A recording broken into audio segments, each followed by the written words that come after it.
નમસ્કાર. આજે આપણે એક એવી અદૃશ્ય સફર વિશે વાત કરવાના છીએ જે આપણા રસોડાથી શરૂ થઈને સીધી ખેતરો સુધી પહોંચે છે. આપણે બધા જ પોતાના સ્વાસ્થ્યનું કેટલું ધ્યાન રાખીએ છીએ નહીં?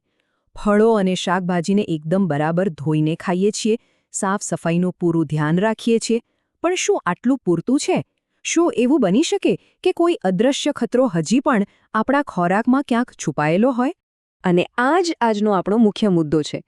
વાત જાણે એમ છે કે આપણા ખોરાકમાં આપણી જાણ બહાર કેટલાક એવા હાનિકારક રસાયણો પ્રવેશી રહ્યા છે જેને પાણીથી ધોવાથી પણ દૂર કરી શકાતા નથી. પણ સવાલ એ છે કે આ રસાયણો આવે છે ક્યાંથી? ચાલો એની જ તપાસ કરીએ. તો આ રસાયણોની આખી સફર શરૂ ક્યાંથી થાય છે? આ અદૃશ્ય દુશ્મન આપણા ખોરાક સુધી પહોંચે છે કેવી રીતે? જવાબ આપણને સીધો ખેતરોમાં લઈ જાય છે, જ્યાં આપણું મોટાભાગનું ભોજન ઉગે છે. જુઓ, પાકને રોગો અને જીવાતોથી બચાવવા માટે ખેડૂતો જંતુનાશકો અને બીજા ઘણા રસાયણોનો છંટકાવ કરે છે. આમ તો આ એકદમ સામાન્ય અને જરૂરી પ્રક્રિયા લાગે છે, પણ સમસ્યાનું મૂળ અહીં જ છે. અને અહીં એક મહત્વની વાત સમજવા જેવી છે. આ રસાયણો પાક પર છાંટ્યા પછી ક્યાંય ગાયબ નથી થઈ જતા. જ્યારે વરસાદ પડે ત્યારે એ ધોવાઈને જમીનમાં ઊંડે ઉતરી જાય છે, અથવા તો વહીને નજીકની નદીઓ અને તળાવોના પાણીમાં ભળી જાય છે. અને એકવાર આ રસાયણો જમીન અને પાણીમાં ભળી જાય પછી સમજો કે એમને આપણી આહાર શૃંખલામાં પ્રવેશવાનો રસ્તો મળી ગયો. ચાલો જોઈએ કે આ બધું થાય છે કેવી રીતે. આખી પ્રક્રિયા એક સાંકળ જેવી છે. સૌથી પહેલાં છોડ પોતાના મૂળ દ્વારા પાણીની સાથે સાથે આ રસાયણો પણ જમીનમાંથી શોષી લે છે. પછી ગાય કે બકરી જેવા શાકાહારી પ્રાણીઓ આ વનસ્પતિને ખાય છે, એટલે રસાયણો તેમના શરીરમાં પ્રવેશી જાય છે.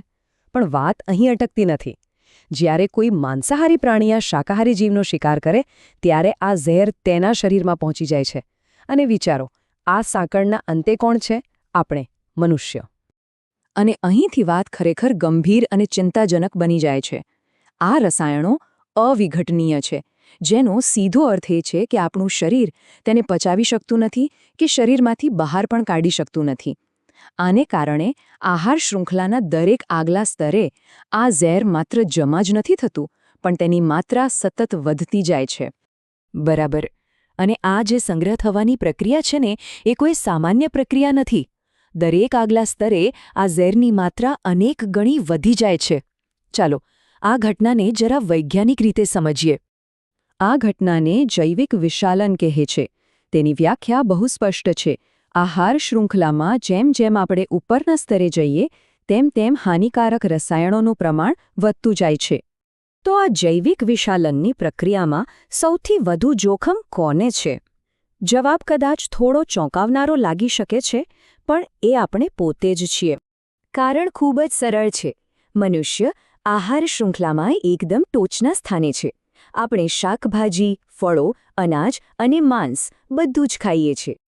અને આ જ કારણે જૈવિક વિશાલનની પ્રક્રિયાને લીધે આ હાનિકારક રસાયણોનો સૌથી વધુ જથ્થો આપણા શરીરમાં જમા થાય છે. આહાર શૃંખલાના નીચલા સ્તરના જીવો કરતાં આપણા શરીરમાં તેની માત્રા અનેક ગણી વધારે હોય છે. અને આ કોઈ કાલ્પનિક વાત નથી. આ રસાયણો આપણા રોજિંદા ખોરાક જેમ કે ઘઉં, ચોખા, શાકભાજી, ફળો અને માંસમાં પણ જોવા મળે છે. આ એ બધી જ વસ્તુઓ છે જેનો આપણે દરરોજ ઉપયોગ કરીએ છીએ. તો આ આખી વાત સમજ્યા પછી હવે કેટલાક ગંભીર પ્રશ્નો ઊભા થાય છે. આપણે આગળ શું વિચારવું જોઈએ? સૌથી મોટો સવાલ એ છે કે શું આ જંતુનાશકો પર સંપૂર્ણ પ્રતિબંધ મૂકવો એ સાચો ઉપાય છે? જો હા, તો પાકને રોગોથી કેવી રીતે બચાવીશું? અને જો ના, તો આપણા સ્વાસ્થ્યનું શું થશે? આ એક જટિલ પ્રશ્ન છે જેના પર આપણે સૌએ સાથે મળીને વિચારવું પડશે. આ વિચાર સાથે જ આજની આ સમજૂતી અહીં સમાપ્ત કરીએ છીએ. સાંભળવા બદલ આભાર.